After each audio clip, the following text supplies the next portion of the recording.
Bonjour, je vais vous présenter dans cette petite vidéo le travail qui est à faire en géographie et qui sera à rendre dans une douzaine de jours. Alors en quoi ça consiste? Ça consiste à retracer sur une carte un exemple de trajet d'un porte-conteneur. Alors en l'occurrence ici c'est le Christophe Colomb. Et pour cela nous avons des documents qui sont tout à fait réels, hein, qui correspondent vraiment à un des trajets de ce porte-conteneur. Ce document, je vous les ai mis en pièce jointe. Ce sont des fichiers PDF. C'est le carnet de bord du bateau. Alors, un carnet de bord, c'est quoi? C'est un document obligatoire pour chaque bateau qui fait un trajet sur mer et qui doit être rempli par son capitaine. Et ce carnet de bord contient plusieurs colonnes. Vous avez la date, les différentes dates du trajet. Vous avez le lieu où se trouve le bateau à cette date-là. Vous avez la position GPS exacte du bateau.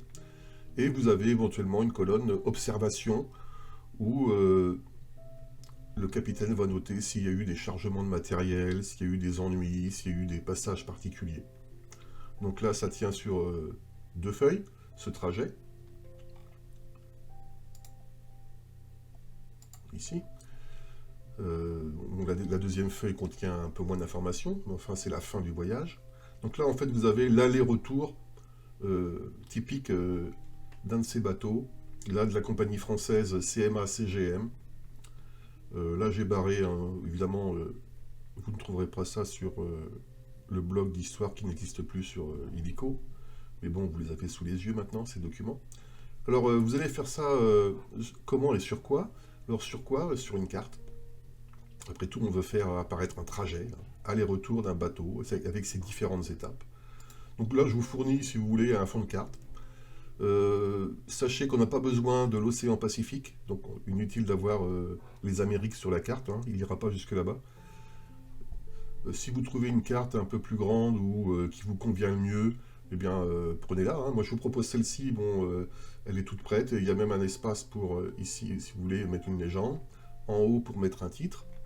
Donc ce que vous allez faire, c'est à partir du carnet de bord, des informations qui sont là, vous avez des dates, vous avez des lieux et des événements, eh bien, vous faites apparaître ces différents lieux, vous faites apparaître le trajet aller et retour du bateau. Alors pour cela, vous allez utiliser des couleurs différentes, évidemment. Vous allez mettre le nom des lieux au bon endroit, en les faisant apparaître par un point ou une croix ou je sais pas quoi, c'est vous qui voyez. Et puis, ce serait bien aussi que l'on sache aux différentes étapes importantes ce qui se passe. Est-ce qu'il est en train de charger de la marchandise ou en train d'en décharger? Quel type de marchandise?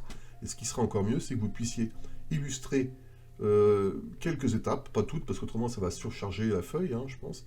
Vous pouvez illustrer par des photos que vous allez trouver sans problème de ce Christophe Colomb ou des différents lieux.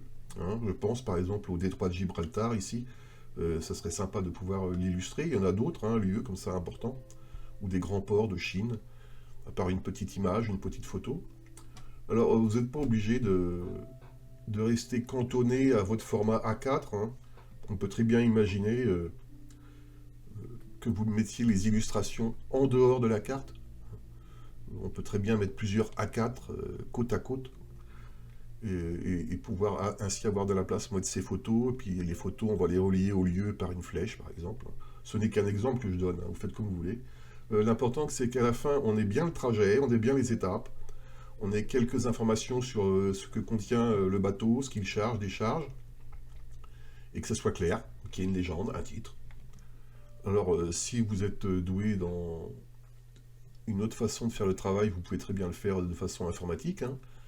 Je pense par exemple à des vidéos, ou alors si vous êtes très doué de vos mains, vous pouvez bien faire une maquette. On peut imaginer une maquette, une carte, et puis on pourrait déplacer un petit bateau suivant un itinéraire que vous auriez tracé. Je dis ça, je dis rien. Voilà.